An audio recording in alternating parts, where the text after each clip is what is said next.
a nossa querida irmã Mari vai estar projetando no telão.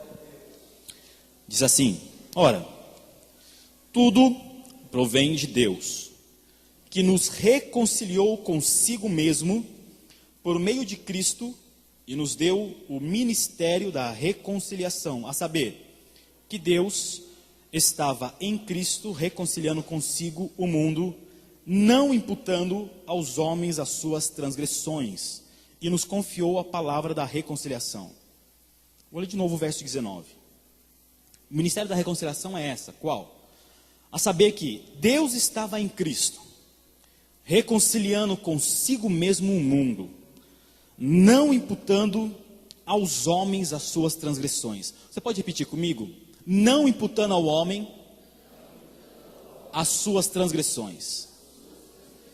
O que você sente quando você ouve isso? Que eu só estou aqui, não é por opção minha, não é por mérito meu, não é por livre escolha, e a cruz aconteceu não porque eu sou bonitinho, porque eu não sou, não é? Barbudo desse jeito, tem muita gente questionando até minha barba. Outro dia um amigo falou para mim assim: Juliano, por que você está deixando a barba crescer? Eu falei: eu fiz um voto, fiz um propósito. Aí ele falou: ah, é? Qual? Eu falei: eu não quero me render. O propósito e o meu voto é de não me render a esse mecanismo de estética determinado por opinião dos outros. Ou seja, eu sou e a minha aparência é aquilo que eu gosto de ser. Com cabelo comprido, cabelo curto, careca, barbudo, sem barba, de tênis, de camisa, terno, bermuda, boné, Ray-Ban, óculos, sem... O que eu quiser colocar e me vestir vai ser aquilo que eu, não é a moda que determina o que eu vou fazer. Claro que eu comprei uma briga ferrenha com a minha esposa. Isso é, isso é sem discussão. Comprei uma briga ferrenha com ela, né? Mas tudo bem. Queridos, agora eu quero que você abra a sua Bíblia no Evangelho de João.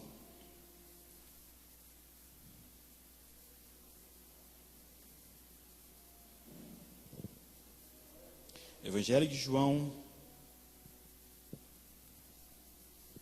verso de número 30. Nós lemos em 2 Coríntios 5, 19, que fala que Deus estava em Cristo reconciliando consigo mesmo o mundo. E aonde que aconteceu essa reconciliação?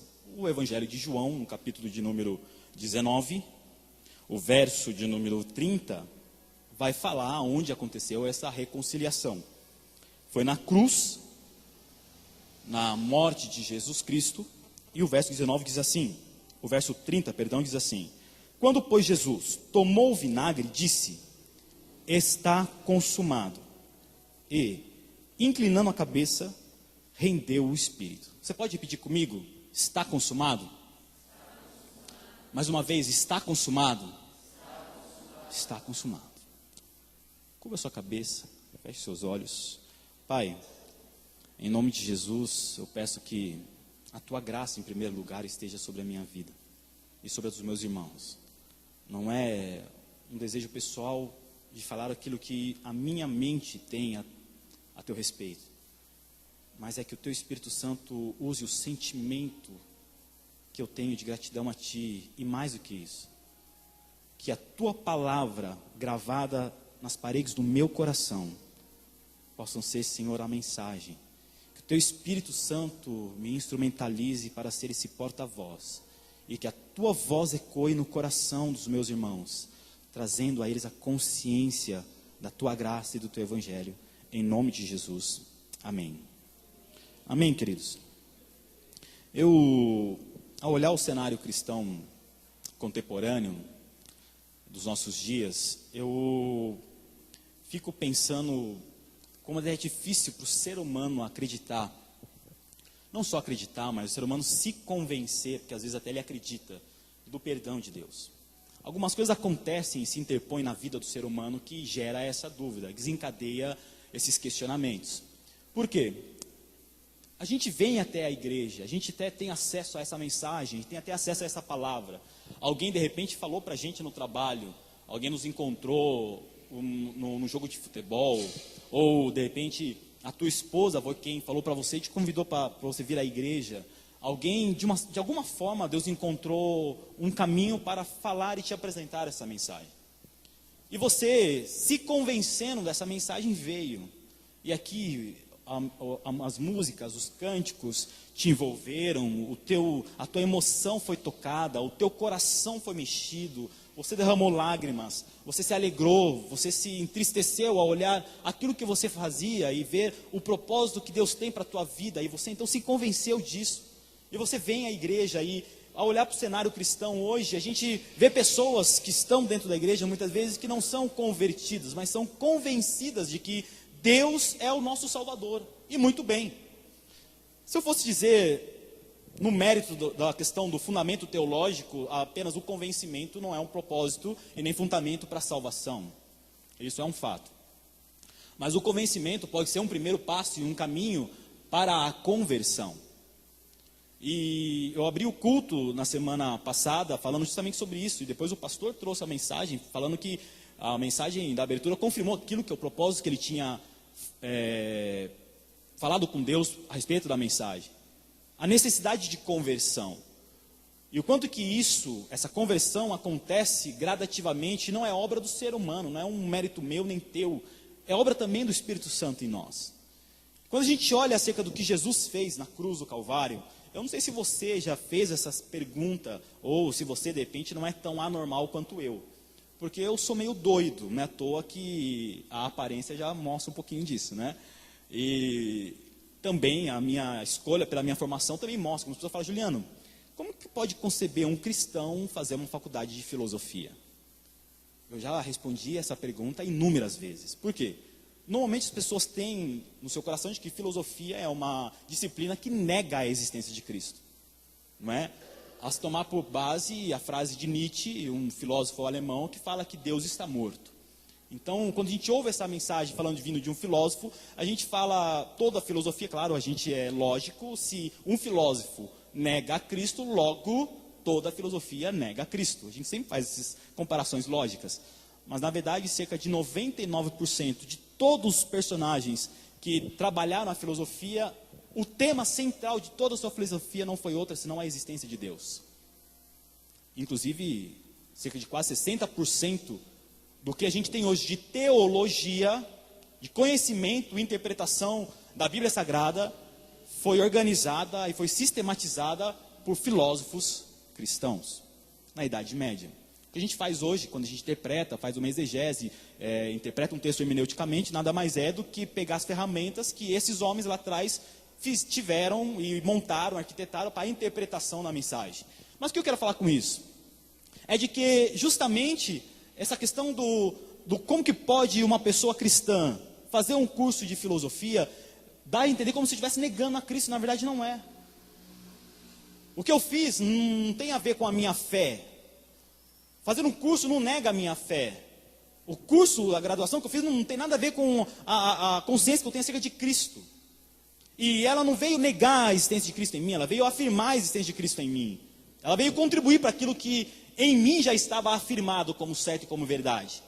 Mas ao olhar e, por conta disso, analisar a partir daí, então, o fenômeno humano, porque a gente muda também o nosso olhar, a gente começa a perceber que os seres humanos que estão dentro da igreja, ouvindo uma mensagem e olhando para a cruz de Cristo, olhando para esse sacrifício, e se pergunta como eu, por que isso aconteceu?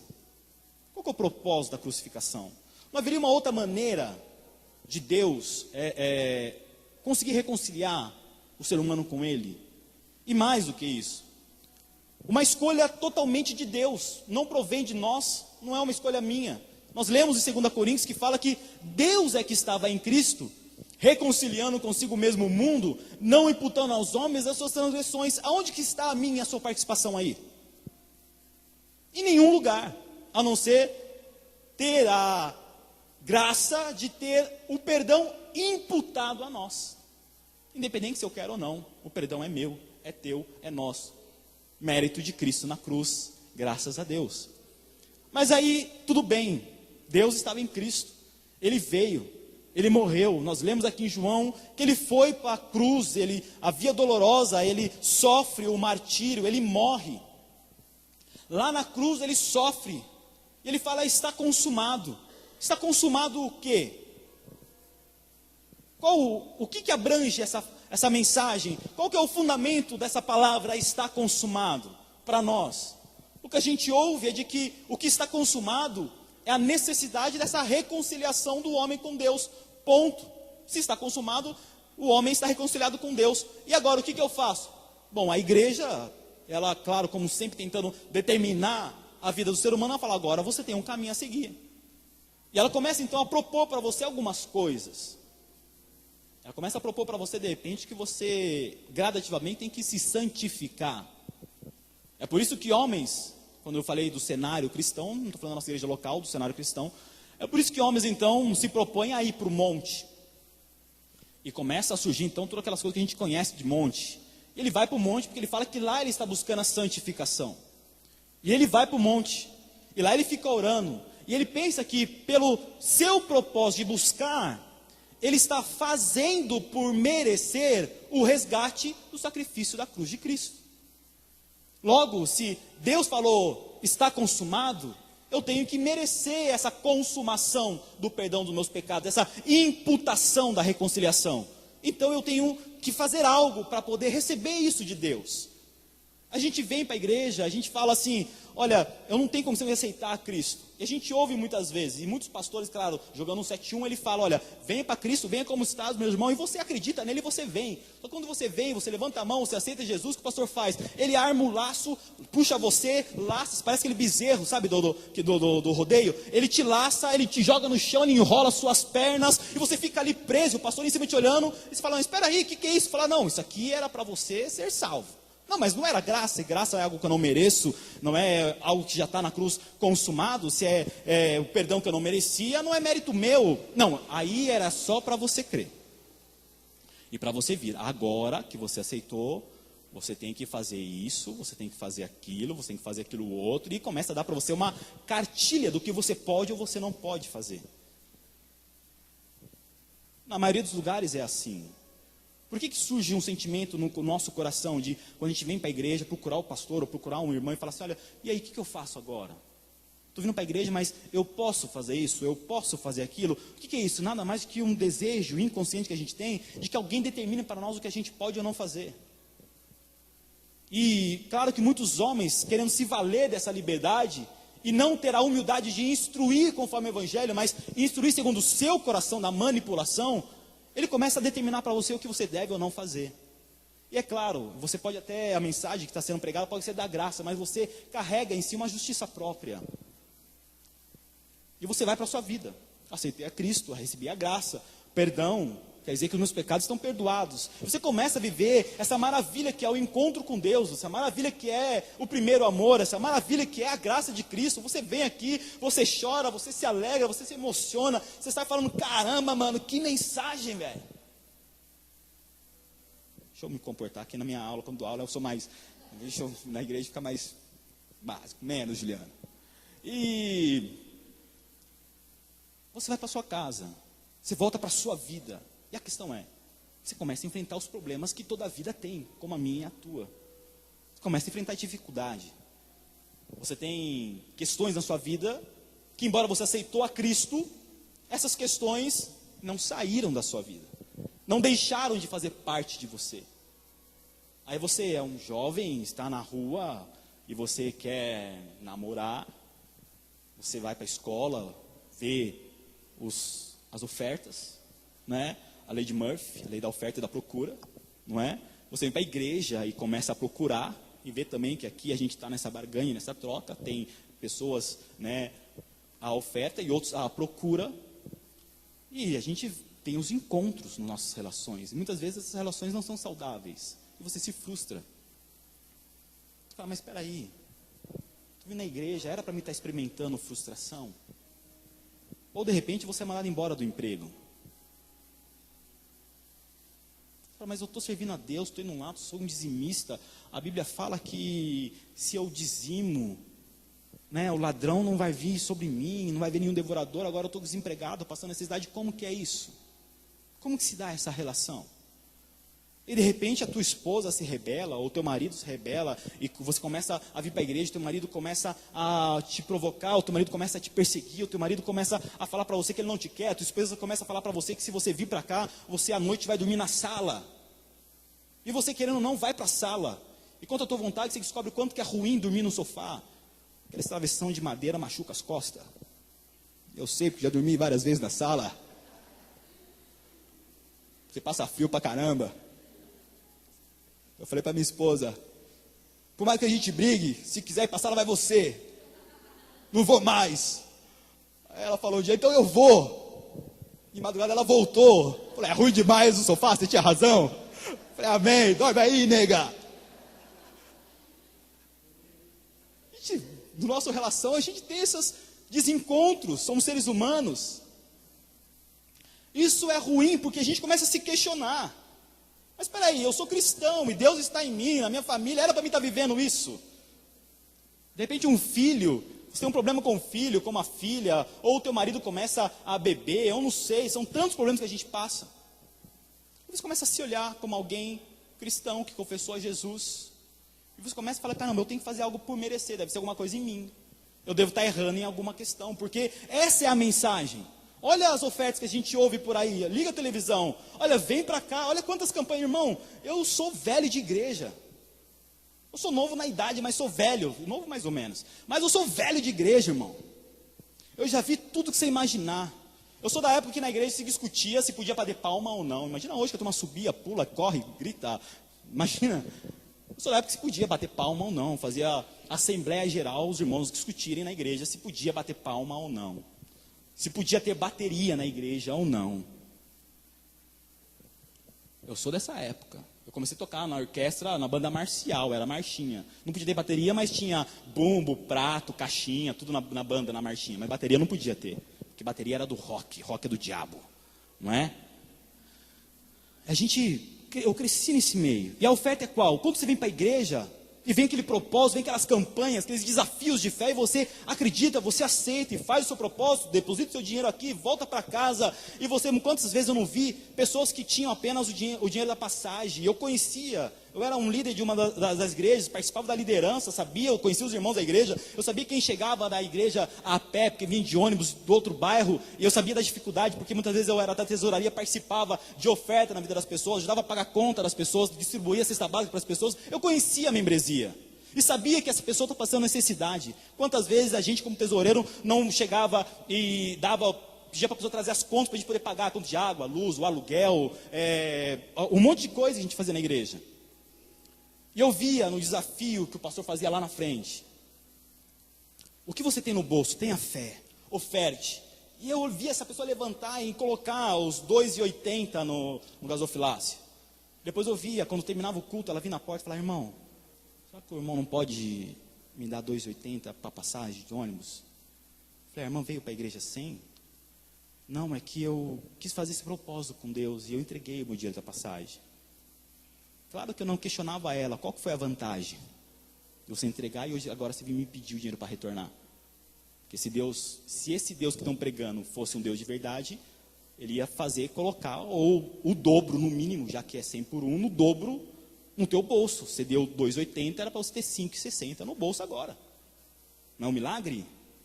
E eu entregava os 2,80 para ela, ela voltava para casa de ônibus e eu via isso acontecer diversas vezes. Mas as pessoas achavam, e quando ia questionar o pastor do que está acontecendo, a pessoa falava, olha irmão, o erro não estava nunca no pastor, o erro está em você, é sua falta de fé, você tem que fazer por merecer. Aí você, exposto a isso, se dá a fazer qualquer tipo de coisa. O ser humano, querendo o seu próprio bem-estar, dá o seu coração para fazer todas as coisas. Você acha que essa multiplicidade de religiões que a gente tem no Brasil é por quê? Porque o ser humano quer, a ganância. Fala, quantas vezes eu não vi, qual que era a chamada? Olha, hoje à noite na igreja estará presente o pregador que revela a RG. Ninguém me contou. Eu vi. Né, Mari? A gente viu, assisti isso. Está aqui minha esposa, que não me deixa mentir. Minha companheira. Eu vi isso. A gente fica vendo essas coisas e fala, mas eu tenho que fazer algo por merecer. Eu olho para a cruz de Cristo e vejo que ele sofreu tanto. Eu vejo que ele padeceu tanto que eu falo, eu tenho que fazer por merecer. Eu não posso, você já voltou para casa com essa consciência, eu não posso errar porque Deus sofreu tanto por mim. Aí você erra, você tropeça, você é ser humano.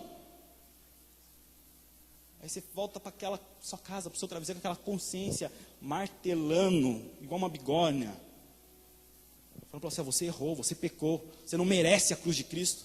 Aí você vem para a igreja morrendo de vergonha, você não tem coragem de levantar o olho para o céu.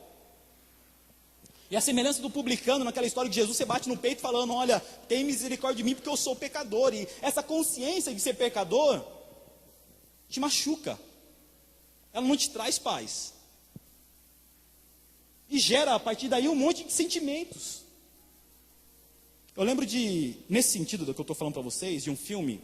Vocês já assistiram aquele filme chamado O Resgate do Soldado Ryan? É um filme antigo.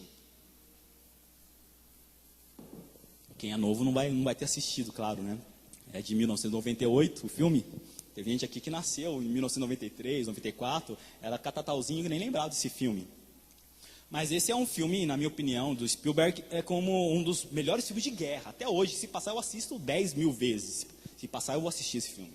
Mas é engraçado que a cena do filme começa já de um idoso, né, que ele está sendo representado por o ator Matt Damon, chamado Ryan. E ele vai para o cemitério. Coloca para mim a imagem 1, Mari. Eu trouxe aqui para vocês. Quero pedir só para o irmão desligar essa luz aqui. Ele vai para o cemitério, que é essa imagem aqui, ó. Desliga para mim a luz da igreja, para os irmãos verem. E ele se abaixa diante do túmulo do capitão John, que é interpretado pelo ator Tom Hanks. E ele olha para aquela esfinge ali de cruz. E ele começa a ter um conflito existencial. Ele é um senhor de idade. E logo na sequência, lá atrás, vai ver a família dele. E quando vê ele chorando, desesperado ali diante da cruz, a família chega próximo, a esposa dele coloca a mão do lado e fala, o que foi, John? O que foi, Ryan? Ele se levanta, coloca a mão nos ombros da esposa e fala para ela assim, me fala que eu sou um homem bom. Por favor, me fala que eu sou um homem bom. Me fala que eu vivi para merecer, que eu fiz por merecer. E aí entra a parte do filme, a cena, para contar o porquê que ele está falando isso. Quem que é o Capitão John? E o filme é justamente isso, esse aí é um senhor, mas o soldado Ryan é um jovem, membro de uma família na Segunda Guerra Mundial. A mãe era viúva e os 3 filhos dela foram para a guerra. E segundo as leis americanas, pode acender a luz para mim, irmão Cláudio? Segundo as leis americanas, pode deixar aí também, tá, Mari? A imagem. As leis americanas, se uma família tem uma mulher que ela é viúva, ela tem que ter no mínimo um filho para poder sustentar a mãe, trabalhar para ajudar a sustentar a mãe. E na guerra, 2 dos irmãos deles morreram. Então veio o mandato do superior do comando, do Pentágono, para resgatar esse soldado, para levar de volta para a mãe, para que esse também não morresse na guerra. E o capitão John, interpretado pelo Tom Hanks, ele então sai junto com um pelotão, são ele e mais 7 homens, que vão percorrer a Itália para tentar encontrar no meio da guerra o soldado Ryan. Resgatar o soldado Ryan. E o filme inteiro passa ele tentando encontrar, já próximo do fim do filme, ele encontra o soldado Ryan. O soldado Ryan não quer voltar, porque ele não quer deixar seus companheiros, ele é fiel ao seu exército, ao seu pelotão. Então, o local que eles estão na Itália vai ser invadido pelos alemães, e eles ficam, então, montam uma barricada para poder resistir à investida dos alemães. Olha uma aula de história em plena, num culto de sexta-feira, olha que bacana. Aí, isso aconteceu de verdade. Aí, o Tom Hanks, que é o capitão, quando os alemães vêm para essa cidade, no meio da troca de tiro, esse capitão, ele está atirando contra um tanque de guerra. E aí vem depois os aviões americanos, dos aliados, e começa a bombardear, e ele toma um tiro. O Tom Hanks está caído, ele toma um tiro. E o Tom Hanks fala para ele, para o soldado Ryan, o seguinte, o soldado Ryan vem até ele, e o Tom Hanks coloca a mão no ombro dele e fala no ouvido dele, faça por merecer. Passa a próxima imagem para mim, Mari. Essa é a imagem do filme. Pode apagar a luz para mim, irmão Cláudio? Está ali o Tom Hanks, baleado, e ele chama o soldado Ryan, que é o Matt Damon. Está escrito assim, faça por merecer. E o capitão, com todo o seu pelotão, 7 homens, que foi atrás para resgatar o soldado Ryan. Os 7 morreram em busca de resgatar esse soldado que não queria voltar para a guerra, não queria voltar para casa. Então ele chama o soldado e fala: volta para casa. Mas eu não quero ir. Faça por merecer a morte dos seus companheiros. Faça por merecer a gente ter percorrido a Alemanha inteira, a Itália inteira atrás de você. Faça por merecer. E o Matt Damon, o ator aí, o soldado Ryan, vive a sua vida então para poder tentar ser um homem bom, para merecer o sacrifício dos companheiros dele, do capitão John e dos outros 7 soldados. Pode acender a luz para mim. Juliano, o que essa história tem a ver com a gente aqui? Tem tudo a ver. Imagine, como será que deve ter sido a vida desse homem? No filme, no final, fala como foi a vida. Um homem de aproximadamente 75, quase 80 anos, na frente da esfinge do capitão John, olha para a esposa e fala: por favor, me diga que eu fui um homem bom. Com essa frase, o que ele está querendo dizer? Diga que eu fiz por merecer. Mas responda para mim. Quem vive a vida 70 anos, tentando se esforçar por merecer algo, viveu em paz? Viveu tranquilo? Isso representa a nossa vida depois que a gente aceita Jesus Cristo. Porque imagina que na cruz de Cristo Deus falasse essa frase, Jesus falasse essa frase. Em vez de estar consumado, falasse: mereça. Faça por merecer. Passa a próxima imagem para mim, Mário. Olha essa imagem aqui, ó. Apaga a luz. Filme dirigido por Mel Gibson. Quando você olha essa imagem e faz essa leitura do quanto tenta representar o sofrimento de Jesus Cristo, e você lê: mereça, faça por merecer, mas que você fale para mim: mas Juliano, não é isso, não foi isso que ele disse. Você fala a verdade. Não é dessa forma que a gente entende a cruz de Cristo? Deixa essa frase aí, Mari. Pode deixar aí essa imagem, pode acender a luz para mim. Não é dessa forma que a gente tenta compreender a cruz de Cristo? Fazer por merecer. A gente vai para a vida tentando fazer por merecer. A gente aceita Jesus Cristo, a gente tenta fazer por merecer. A gente recebe uma ordenação na igreja e a gente tenta então fazer por merecer essa ordenação. Você é levantado a um diácono e você tenta fazer por merecer o diaconato. Você é levantado ao presbitério e você tenta fazer por merecer o presbitério. Você é levantado a evangelista, você tenta fazer por merecer esse cargo de evangelista. Você é ordenado a pastor e você tenta fazer jus a essa ordenação de pastor. E fala a realidade, pastor. Voltar para casa depois de um problema na igreja, do qual às vezes você percebe que você poderia ter contribuído, mas não compreendeu. Como que você dorme em casa? Você não dorme por quê? Eu deveria ter feito mais, é minha obrigação como pastor. Eu poderia ter feito mais, eu deveria ter feito mais. E a gente vive essa vida de desespero. Quando você casa com a sua esposa e promete no altar fidelidade, o que nada mais, nada menos é essa aliança que você põe no dedo. Faça por merecer. Essa esposa que você tem do lado. Só que na nossa vida não tem como a gente viver a vida sem erro. Não tem como viver sem tropeçar. Não tem como viver sem se machucar. Não tem como viver sem se angustiar. Não tem como viver sem errar. E é aí que é o problema.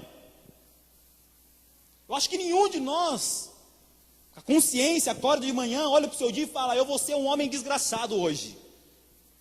Eu vou ser uma mulher desgraçada hoje. Hoje eu vou ser o pior do meu trabalho. Hoje eu vou ser o pior na minha empresa. Hoje eu vou ser o pior marido que eu posso ser para minha esposa. Hoje eu vou ser a pior esposa que eu posso ser para o meu marido. Acho que nenhum de nós, em sã consciência, fala isso. Mas querendo ou não, você erra. E o sentimento que você tem é de que você está sendo o pior. E mais, quando você deita a cabeça no travesseiro, fala: eu não estou fazendo por merecer esse amor. As juras, quando a gente erra e o marido perdoa ou a esposa perdoa, E quando a gente vai para a vida e acorda no dia seguinte, olhar para o marido e ver que o marido não nos mandou embora de casa, e ver que a esposa não nos mandou embora de casa, e ele nos trata como se nada tivesse acontecido, ela nos trata como se nada tivesse acontecido, é o pior sentimento que alguém que errou pode ter. Sofrer o dano é ruim, é péssimo. Mas se conscientizar que você foi o promotor do dano, é ruim e péssimo. Um filho que se conscientiza do que fez para a mãe, que mandou a mãe para aquele lugar, que já xingou a mãe, que já chutou a porta, que já falou para a mãe que queria que a mãe tivesse morrido, como eu já fiz muito na minha adolescência. Aí, alguns anos depois, Deus me dá a graça de colocar um ser pequeno de 300 gramas, de 3 quilos quase, na minha mão. E olhar para minha filha e falar: olha, Deus, obrigado porque o Senhor não levou em consideração o meu desrespeito com a minha mãe. Por favor, me dá a graça de não ter essa experiência que a minha mãe passou comigo.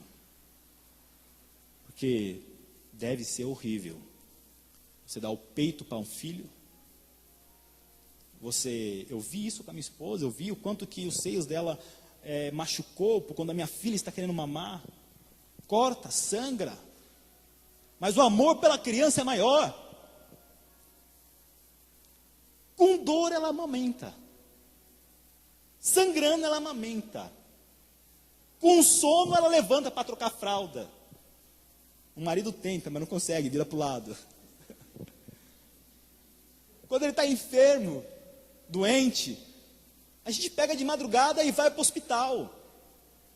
Quantas vezes a minha filha com infecção de urina ou com dor e febre, eu lembro um dia que cheguei em casa, minha esposa desesperada, né, com relação à filha, minha esposa não tinha tanta, como se diz, experiência, tinha com criança maior, tanto que na minha filha, a primeira que começou a dar banho, quando ela era bebezinha em casa, fui eu, minha esposa, morri de medo de pegar ela e derrubar ela na banheira.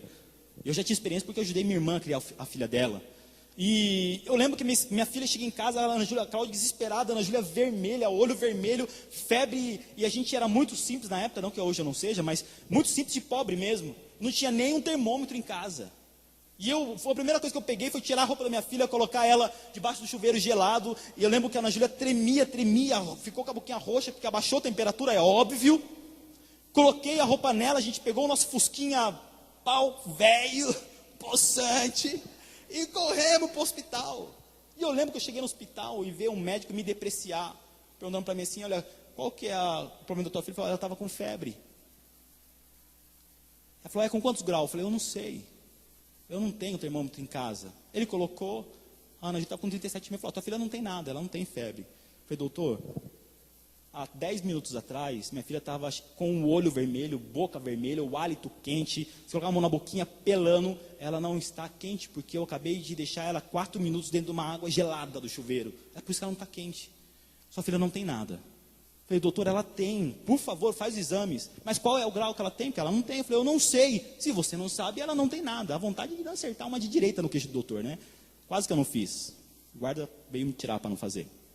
Peguei minha filha e saí, mas no meu coração aquele negócio assim: Deus, tira dela, põe em mim, mas não deixa ela com essa febre. Você já teve essa experiência de você ver teu filho doente e falar: por favor, Deus, troca de lugar, deixa eu sentir isso, põe em mim esse negócio, mas tira dela. É essa experiência. Imagine que você tem essa oportunidade e você fica agora imaginando que o teu filho não erre com você como você errou com teu pai, como você errou com a tua mãe. Você vai todo dia, enquanto teu filho está dormindo, colocar a mão na cabeça e falar: Deus abençoa, dá graça, Senhor, para que ele seja melhor do que eu. Por que você faz isso? Porque a gente tem um senso de justiça própria, a gente quer fazer por merecer. E por fazer por merecer, no nosso dia a dia, desde a nossa infância, adolescência, a gente sofre. Depende de você estar aqui, você foi alvo de diversas violências, diversas dores, diversas questões que invadiram a sua vida no decorrer da sua história. Você sofreu, você chorou, e parece que essa experiência não condiz com o amor de Cristo. Ou você olha para você e vê: olha, ou eu sou o objeto da atuação do diabo na minha vida, ou eu sou o objeto de estar colhendo o que eu plantei como pecado, ou eu sou o objeto da indiferença de Deus. Olha para você como é frustrante viver nesse mundo. A gente não tem paz, não tem descanso. A gente nunca consegue conceber essa possibilidade de que nós estamos vivendo unicamente a vida como ela é. Quem prometeu para você que a vida não ia ter dor? Quem falou que depois que você viesse para a igreja, a tua vida ia ser um mar de rosas? Quem falou para você que depois que você começasse a vir à igreja, a tua vida financeira ia melhorar? Quem foi que falou que depois que você viesse à igreja, o teu marido ia se converter? Ou a tua esposa ia se converter? Quem foi? Quem disse que depois que você viesse à igreja, a tua filha ia começar a congregar? Quem disse que depois que você começasse a vir à igreja e frequentar a igreja, a tua enfermidade ia ser curada? Nos avisa depois que na saída a gente corre atrás dele para dar um pau nele, porque ele é mentiroso. O próprio Jesus disse, no mundo você vai ter aflição. E a aflição, no original grego, é sofrimento, é contrariedade, é afronta. Mas ele falou o seguinte, tem de bom ânimo, eu venci o mundo. Isso não quer dizer que, como muitos falam, se Jesus venceu, nós vamos vencer também. Isso é uma mentira. Quem te falou que também você ia vencer? Você não vai vencer. Você não tem poder para vencer. Você não vence nem o teu cansaço. Você não vence nem o teu sono. Você acha que vai ter poder para vencer o mundo? Mas Jesus fala, tem de bom ânimo. Ou seja, contra as aflições do mundo, se anime. Na certeza de que Cristo venceu, para que eu possa ir para a vida animado, com ânimo. Olha para os nossos dias, por conta de a gente não viver aquilo que a gente idealiza como uma vida certa diante de Deus, a gente adoece. A gente se questiona do porquê que tantas coisas nos acontecem. Por que a minha vida é assim? Por que eu sou assim? Por que eu vivi assim? Por que a minha vida nunca muda? Parece que a gente vive num karma indiano da religião, Hare Krishna, que nada, né, aquele negócio aqui parece que é um karma. O que eu fiz na vida passada? A gente é cristão, mas a gente fala essas coisas. Eu devo ter colocado chiclete na cruz, não é possível, que nessa cena lá, a cabeça de Jesus está grudada com chiclete, fui eu que pus, não é possível. Para eu estar vivendo o que eu estou vivendo, eu devo ser o pior dos seres humanos. E a gente enferma, a gente adoece.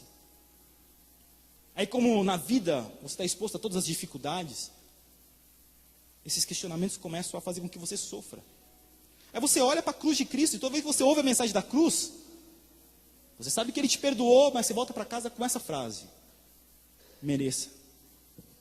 Faça por merecer. Aí vocês voltam aquele dia que o culto falou, será que volta para casa? Não, eu vou fazer por merecer. Amanhã é um novo dia. O ser humano, como é um ser autônomo e livre, ele pode ter a possibilidade de mudar e alterar o curso da sua vida. Ele fala, amanhã é um novo dia. Deus sempre possibilita uma nova página para a gente escrever a história da nossa vida. E você vai por aquele dia tentando fazer algo diferente, mas você percebe que aquele dia não muda. O teu patrão não entende dessa forma. Você foi para o dia animado, ele foi para o dia querendo te ferrar. O cara do lado foi para o dia querendo puxar o teu tapete. Na tua empresa tem alguém que está te perseguindo. E não é ele que é o teu inimigo, o teu opositor, não é. O teu adversário é você mesmo. No mundo você vai ter aflição, é isso aí. Você vai passar por todas essas coisas. E como relacionar isso com a fé cristã? Juliano está falando então que eu vou ter que viver a vida com a consciência desgraçada de que nessa vida eu não vou ter possibilidade de viver em paz, ter saúde, ter descanso? Não, não é isso que eu estou falando. E o pior ainda, muitas vezes, como a gente não consegue compreender os problemas que a gente vive na vida, nos é oferecido uma alternativa. Qual? Olha, aguarde o céu. Viva o céu. Olha que maravilha. No céu não vai ter choro, não vai ter ranger de dentes. Isso é verdade. Mas eu não estou no céu. Eu estou na vida. É uma realidade. No céu, Deus enxugará dos teus olhos todas as suas lágrimas. Só que isso é amanhã. E hoje? Enquanto a minha lágrima está rolando hoje. Enquanto a dor está doendo hoje. Enquanto a culpa está batendo hoje. enquanto o conflito de consciência está acontecendo hoje, o que eu faço? Eu estou falando isso, irmão, porque eu volto para casa muitas vezes com esse conflito. Ou sou o único ET aqui? Ou somos todos seres humanos? Todos somos seres humanos. A promessa do céu é um fato. A cruz de Cristo é o carimbo, o passaporte imediato da minha transposição da terra para o céu. É um fato. Só que a vida continua. E como conciliar a vida com todas as aflições com a esperança da salvação em Cristo? Como ter saúde para enfrentar a vida? Como acreditar que o que eu estou vivendo não é culpa minha? Ou ainda que seja uma culpa minha, porque eu produzi, ainda que seja colhendo o que eu produzi, ainda que seja o fruto da minha semeadura. Como conseguir sobreviver a todas essas dificuldades e ter paz para viver?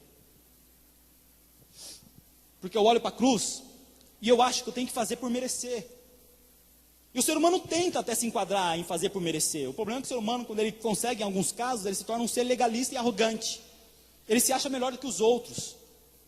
Porque eu consigo, de repente, não roubar mais, eu consigo, de repente, não mentir mais, eu consigo, de repente, ser fiel à minha esposa, ser fiel ao marido, eu consigo ter um namoro, ou tento ter um namoro correto. Eu olho para aquele que errou, eu olho para aquele que caiu e falo, ele é pior do que eu. O ser humano, além de tudo, é legalista. O ser humano é um problema mesmo, né? Se não for a graça de Cristo, a gente está ferrado. A gente tenta, então, enquadrar nossa vida nesse merecimento. O problema é que quando eu tento enquadrar minha vida no merecimento, eu traço o caminho do legalismo. Por quê? Porque eu começo a achar que por conseguir não errar em determinadas áreas que outras pessoas erram, isso é mérito meu. Eu estou fazendo por merecer. Logo, eu sou da hora. Jesus gosta de mim. Afinal de contas, eu estou fazendo por merecer. Eu não traio a minha esposa, eu não traio o meu marido, meus filhos estão na igreja, eu tenho uma vida correta, aquele meu irmão que está vivendo uma vida desgraçada, ele precisa se converter. Quem disse? Aliás, quem disse que você se converteu? Porque a evidência do legalismo, e segundo Paulo, e segundo a carta aos Hebreus, que é quem se arroga para si mesmo o caminho de conseguir permanecer na graça, já caiu da graça. Está fora. Precisa se converter, precisa voltar. Aí a gente fala, mas como conseguir conciliar tudo isso então, Juliano? Existe uma única forma da gente conseguir conciliar. Se a gente olhar para a cruz de Cristo, como aquilo que eu li em 2 Coríntios, capítulo 5, verso 19. É Deus que nos reconciliou. Não é mérito meu. E mais, não só me reconciliou, mas imputou ao ser humano. Ou seja, nos deu de graça. É seu. Senhor, mas eu não mereço. Eu não perguntei se você merece. É seu. Mas o que eu tenho que fazer? Não estou falando o que você tem que fazer. É seu. Mas agora, como que eu tenho que viver? Você conseguir viver, acredita que já é seu. Então, como que eu tenho que olhar para a cruz de Cristo? Não mais assim. Paga a luz para mim, Laura, por favor. Não mais mereça, faça por merecer. Porque essa consciência de tentar buscar merecimento na graça de Deus vai te frustrar. Você tem que olhar como ela realmente é. Passa a próxima para mim, por favor. Apaga a luz para mim, irmão Cláudio.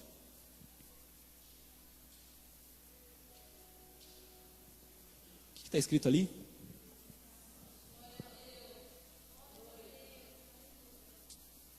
O que está escrito? Está consumado. Está consumado o quê?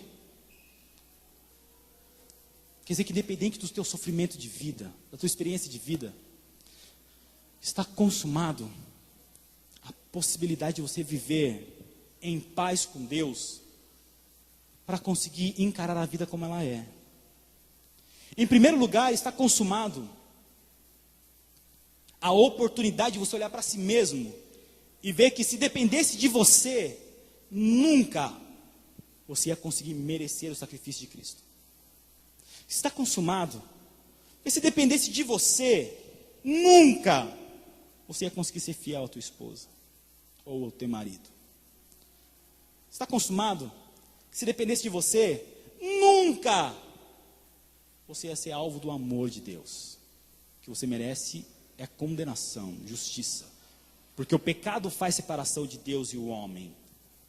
Deus olhou para a terra e não viu um justo sequer. Todos pecaram. Todos estão destituídos da graça de Deus. Mas está consumado. O que está consumado? O escrito de dívida que era contra mim. Está consumado?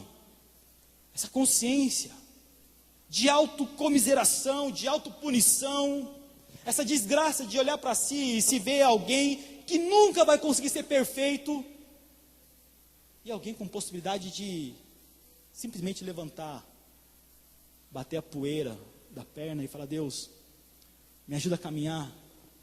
Deus vai falar assim: eu te ajudo. O perdão já é seu. Você já errou, irmão, e já veio para a igreja, ou no teu quarto você entrou e se ajoelhou para pedir perdão e ficou morrendo de vergonha de pedir perdão a Deus? Não só morrendo de vergonha de pedir perdão, mas é saber que no momento em que você errava, Deus, na sua onipresença e onisciência, assistiu tudo, de camarote. Ele tinha entrada VIP. Ele assistiu. Ele viu tudo que você fez, como você fez, a hora que você fez, as motivações que te levaram a fazer. Ele consegue enxergar a desgraça do coração humano.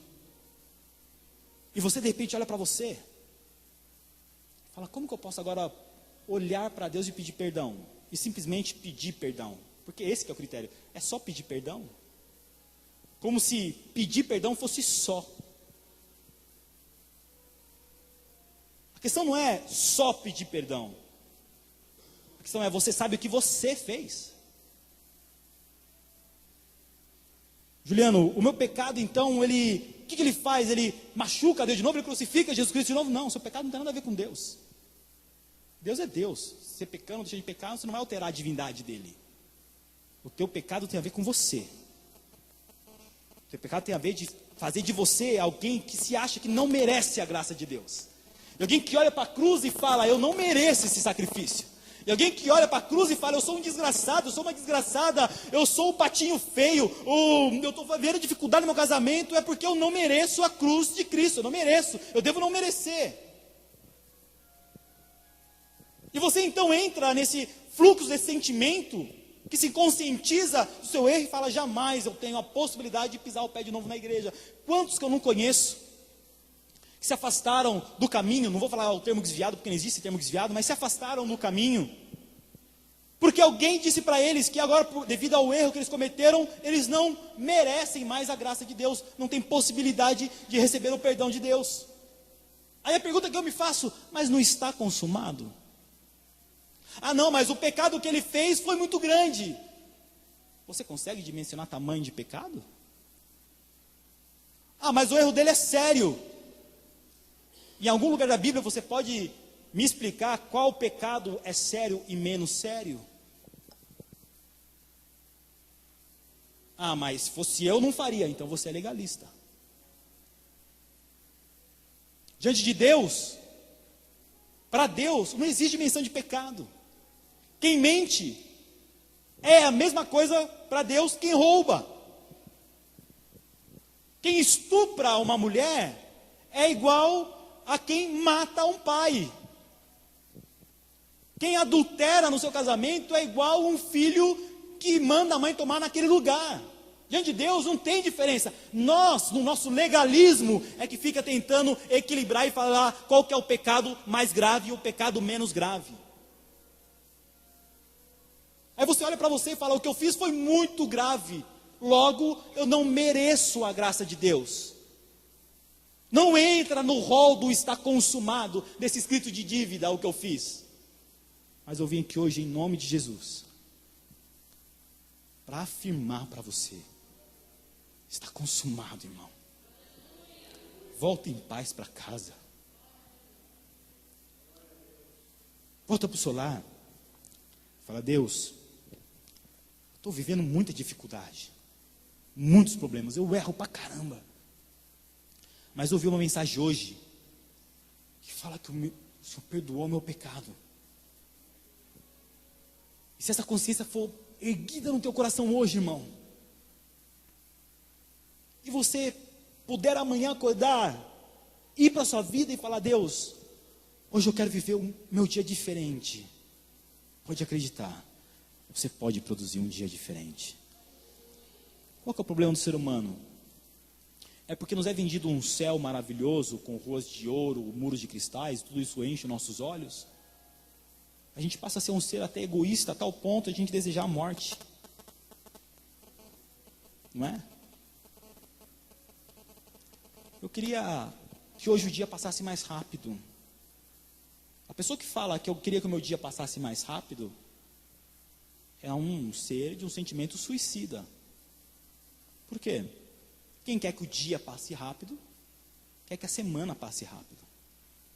Quem quer que a semana passe rápido, quer que os meses passem rápido. Quem quer que os meses passem rápido, automaticamente quer que os anos passem rápido. E se a minha vida passa rápido, o que eu estou desejando? A morte. Uma vida que passa é uma vida que acaba. E eu, quando me conscientizei disso, eu falei: Deus, a minha vida é muito curta. Meu dia é muito curto. Para mim expressar para o Senhor a minha gratidão, porque eu passo o meu dia muitas vezes sequer te dizendo obrigado pela cruz de Cristo.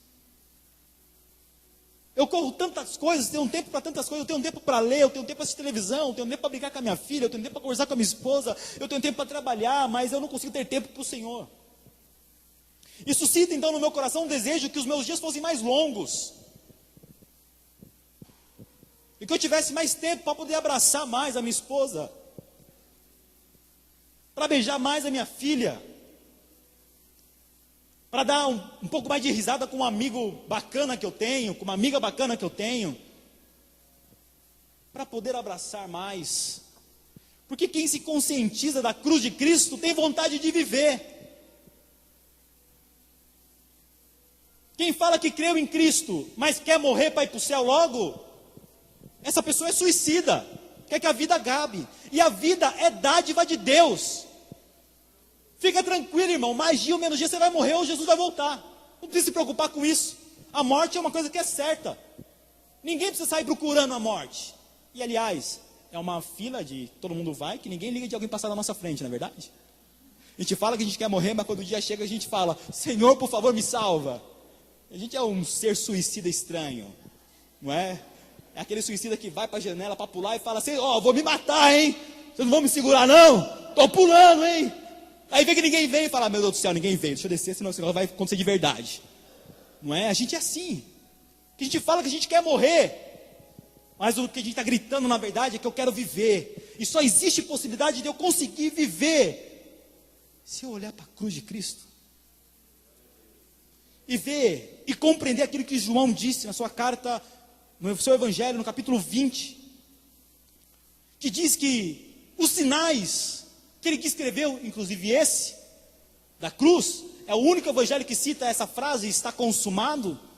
Mateus não cita, Marcos não cita, Lucas não cita, João não cita, se não me engano acho que Marcos cita assim. E ele mesmo disse que esse sinal foi escrito para que você creia que Jesus é o Filho de Deus, e para que crendo, não é morra mais rápido, é para que crendo, a sua vida seja abreviada, é para que crendo, vocês tenham vida em seu nome. E o que é ter vida, irmão? Ter vida para você é ter dinheiro? Desculpa, isso vai trazer só infelicidade. Briga com a tua esposa, ganância, desejo de sempre ter mais, a insaciabilidade humana, graça. A gente é um ser insaciável. O pastor pregou isso esses dias atrás aqui. Ter vida em seu nome é ter vontade de viver, é ter vontade de abraçar, é ter vontade de olhar para si e ver que Deus nos perdoou dos nossos erros. E falar: Deus, eu não quero ir para a vida para fazer por merecer o teu sacrifício. Eu quero viver, porque eu quero desfrutar a consequência do teu sacrifício. Porque a consequência da cruz e da morte de Cristo é vida, irmão. E se fosse sofrimento e morte, ele não teria ressuscitado. Se fosse para parar na morte, ele ia ser sepultado e lá ele ia ficar. E a gente ia se maravilhar muito com o homem que fez o que fez enquanto vivo. Talvez a gente poderia estarmos aqui cultuando ainda um Jesus que morreu. E a gente ia poder parar na mensagem da morte. E a consciência do nosso culto, e a razão do nosso culto, seria a cruz de Cristo que gerou a morte. De um Deus que amou tanto o ser humano que foi capaz de morrer pelos seres humanos. Nós ainda assim poderíamos até servir a esse Deus. Mas eu tenho uma nova notícia para dizer para você, irmão. Ao terceiro dia ele ressuscitou. A morte não parou na cruz. A evidência da salvação em Cristo, da possibilidade de vida para nós, aconteceu quando as pedras se rolaram. O sepulcro estava vazio. As mulheres foram lá para poder ver quem tinha, se estava, para perfumar o defunto. O que ele encontrou foi um anjo dizendo: por que você busca encontrar um ser que vive entre os mortos? Vá e digam aos discípulos que ele ressuscitou, como havia dito, não está mais aqui. A glória do cristianismo não para na morte e na crucificação. O que coroa o sacrifício de Cristo é a ressurreição de Jesus entre os mortos. E ele ressuscitou para quê?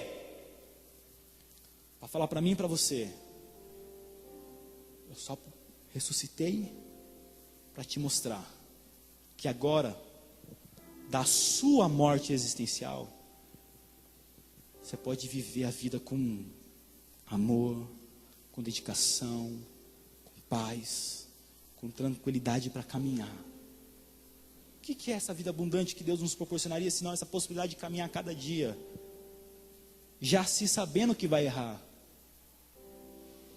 mas não desejando não mais errar contra aquele que a única coisa que fez foi nos amar. E nos amou a tal ponto, a ponto de morrer.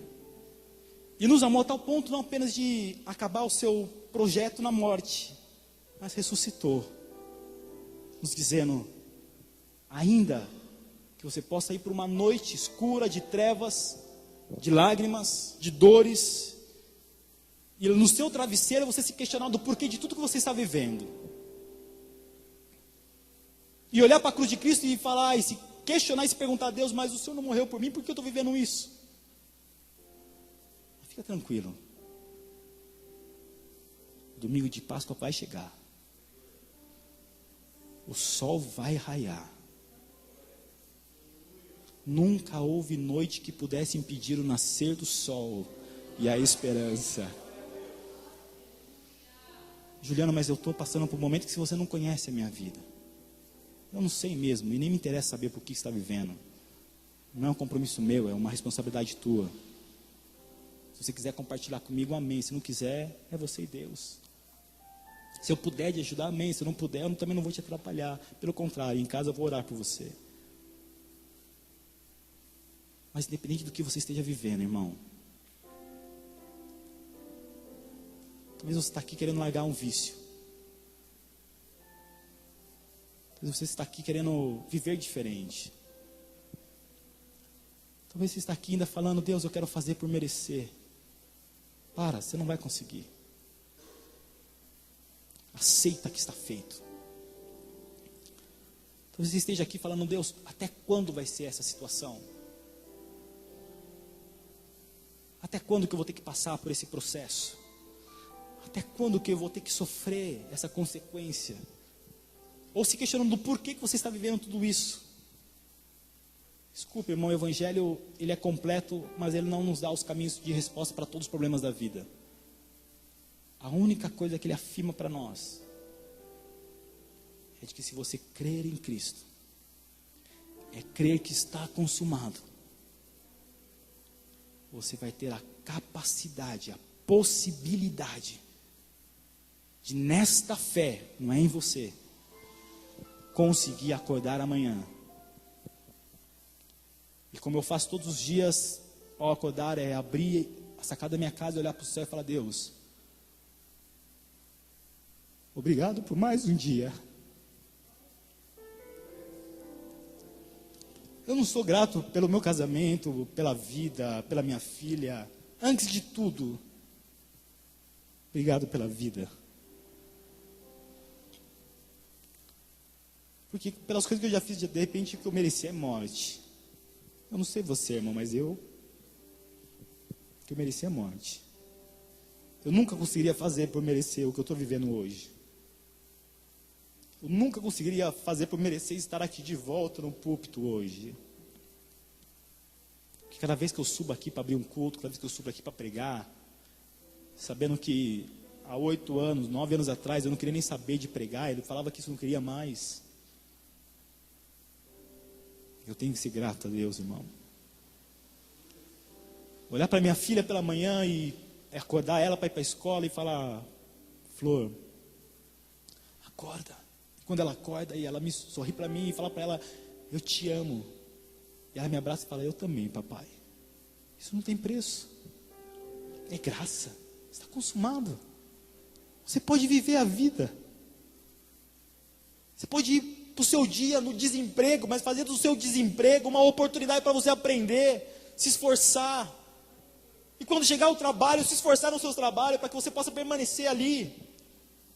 Você pode voltar hoje para casa, olhando para o teu casamento e falar: olha, o meu casamento acabou, o meu casamento não tem mais chance. Irmão, eu não sei o que você está vivendo. Mas se você abrir o seu coração, pode ter a certeza que mais dia ou menos dia, a graça de Deus encontra um caminho para poder tocar no coração dele, no coração dela, e fazer o que ele tem para fazer. Jesus está aqui e vai voltar para casa, e você vai tomar um remédio, porque é isso que você precisa, foi o que o médico disse. Quantas pessoas que eu não tratei na clínica, que nós tratamos, que chegavam assim e falavam: Juliano, eu gostaria de não depender mais do medicamento. Eu falava para ela: se você crê em Cristo, mais dia ou menos dia, a graça de Deus vai te alcançar. E você vai poder viver a sua vida sem isso. Então, irmão, se você está se perguntando até quando, eu estou aqui para te dizer até quando eu não sei. Mas se tiver que ser assim, ainda que para o resto da sua vida, viva a sua vida com graça. Viva a sua vida com paz. Juliano, mas eu errei, eu pequei. Quem está te falando é um camarada que errou, pecou, sapecou, tripecou do mesmo jeito, irmão. Ele está falando para você: eu só consegui me levantar e caminhar porque eu lembrei da cruz de Cristo, e o que eu vi não foi mereça, faça por merecer. O que eu vi foi: está consumado, está pago. Eu falei: Deus, se está pago, então me deixa viver. Ele falou: olha a vida aí, ó. Olha para tua esposa, olha a vida. Olha para tua filha, olha a vida. Olha para os teus amigos, olha a vida. Olha para o seu dia quando você acordar e olha a vida. E é por isso que eu falei que eu acordo de manhã e eu gostaria que os meus dias se eternizassem. Por quê? Porque é tão bacana quando você dá uma boa risada com um amigo, irmão, não é? É tão bacana quando você é objeto da felicidade de alguém. É tão bacana quando você abraça alguém. Depende da música, mas aquele cantor do Jota Quest, na música ele falou, é verdade aquilo que ele falou. Um dos melhores lugares do mundo é dentro de um abraço, irmão. É dentro de um abraço que a gente se sente seguro. É dentro de um abraço que a gente se sente amado. É um abraço que nos evidencia aquela famosa frase: eu te perdoo. É um abraço que fala para você: vamos continuar.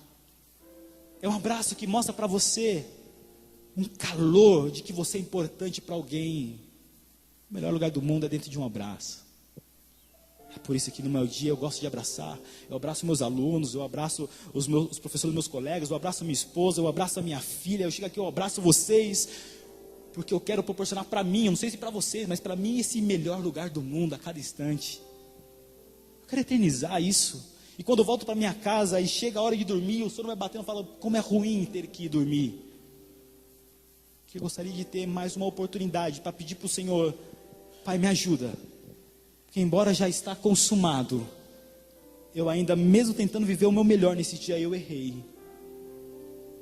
Ai, Jesus fala assim para mim, no meu coração, que bom que você sabe que você errou, meu filho. E é só porque você sabe que você errou, que você pode agora ir para o seu dia e dormir tranquilo, que amanhã tem uma nova oportunidade para você não errar mais. E é por isso que no dia seguinte eu acordo então com uma vontade de viver aquele dia na maior intensidade. Eu não sei você, irmão, mas eu não quero morrer. Eu sei que morrer vai ser um fato, mas eu não sou suicida. E eu gostaria que você também não fosse. Fique de pé comigo.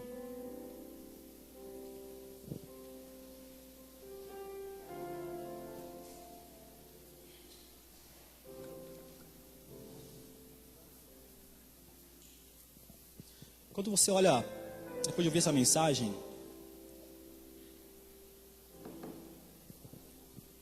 e olha para essa imagem, aí você fala, mas a minha vida está me produzindo sofrimento, Juliano. Eu tenho chorado muito. Que bom. Chorar lava a alma. Às vezes eu não choro na frente do meu marido, mas por dentro, Juliano, que bom. Chorar é uma evidência que você está vivo. E se ainda está derramando lágrimas, é sinal que o seu corpo está em movimento. Juliano, por que você está falando que chorar é bom? Porque a necessidade de chorar me faz desejar que alguém me console. Sim ou não? Tão gostoso quando você chora, alguém colocar o braço no teu ombro. O ser humano é ruim porque às vezes ele quer falar demais, mas às vezes não precisava falar nada. Às vezes mesmo que a pessoa de repente não tem nenhuma palavra para você, mas a mão no ombro evidencia o quê? Consolo, não é? E todo ser humano que chora, ele gostaria de ser consolado. O Evangelho da Cruz, esse mesmo Jesus que disse está consumado, está consumado também a possibilidade do consolo para a sua vida. Porque foi Ele mesmo que disse, se você chora, você é uma pessoa bem-aventurada. Então, se você está chorando hoje, irmão, não se sinta a pessoa mais infeliz do mundo. Se sinta a melhor pessoa do mundo. Sabe por quê? Bem-aventurado são os que choram. Porque todo aquele que chora vai encontrar consolo na graça de Cristo. Então eu não sei por que você chora. Eu não sei qual é o motivo das suas lágrimas. Mas uma coisa eu sei. Se agora as suas lágrimas vierem ao teu rosto, você fala assim, eu gostaria tanto de um abraço. Aqueles braços estendidos ali não foram à toa. Foi para que eu e você tivesse a possibilidade de nos sentirmos abraçados pelo Deus que não está mais agora vivo no corpo para nós, mas o Emanuel, o Deus em nós, o Deus conosco, o Deus para mim, o Deus em mim. Se você está do lado de alguém, eu gostaria que você proporcionasse para essa pessoa essa experiência. Que você abraçasse quem está do teu lado. Só coloca a mão no ombro dela. E se na tua fileira não tem ninguém, procure alguém. Não deixe ninguém sem que esteja com a mão no ombro. Mas eu gostaria que você olhasse para você e tivesse a consciência de que você não precisa fazer nada por merecer o sacrifício de Cristo. É um presente de Deus para nós. É um presente de Deus para você. E se você está aqui pela primeira vez, está me ouvindo pregar, eu quero dizer que esse presente é para você também. Independente do que você tenha feito, você tem direito a esse presente. Porque Deus amou o mundo de tal maneira, do qual você faz parte, para que todo aquele que nele crê, não pereça, mas tenha a vida eterna. Porque Deus estava em Cristo reconciliando consigo o mesmo mundo, não lhes imputando a transgressão. Ou seja, o perdão de Deus é um presente para nós. Feche os seus olhos. Começa a orar a Deus sendo grato.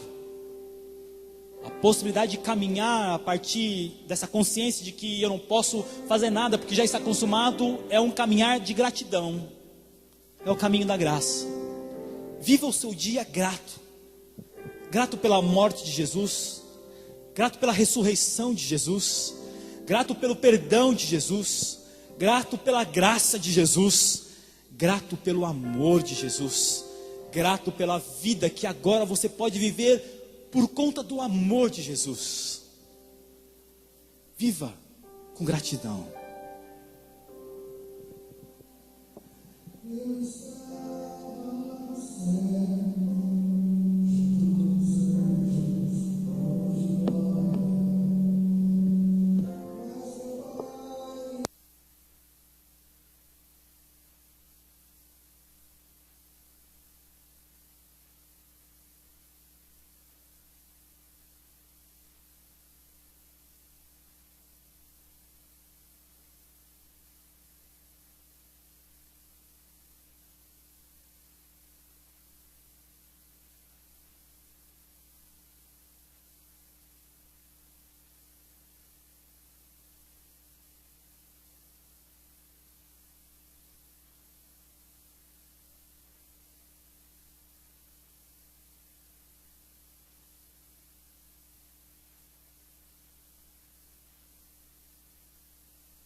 Glória a Deus.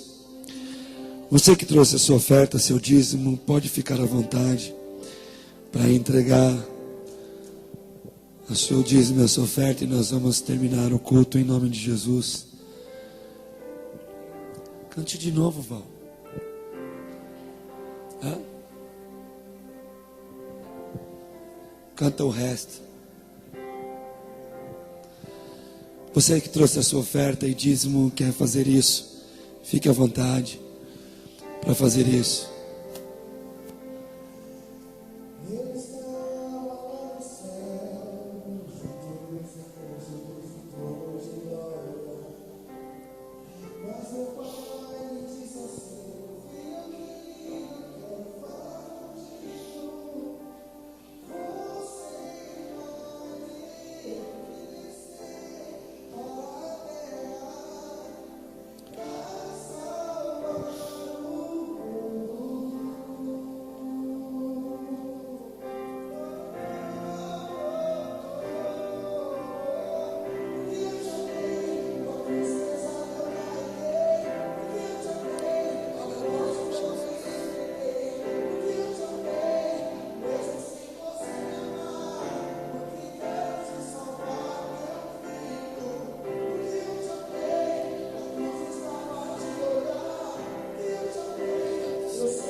Glória a Jesus. Estende as suas mãos. Não temos mais nada a falar, senão só ouvir a voz que ecoou dentro da nossa alma durante esse tempo, durante essa mensagem. Que o amor de Deus, a graça de Jesus Cristo, as doces consolações do Espírito Santo esteja sobre as nossas vidas hoje e eternamente. Os irmãos que vão para o evangelismo, é rapidinho. Você pode se dirigir aqui para o canto, tá? A igreja que crê que está consumado, diz amém. Diga amém. Que Deus te abençoe. Hoje nós temos cantina, tá bom? Esse recurso está sendo revertido para alguns afazeres. Se você puder participar, faça isso. Além de degustar um ótimo lanche, você vai ajudar.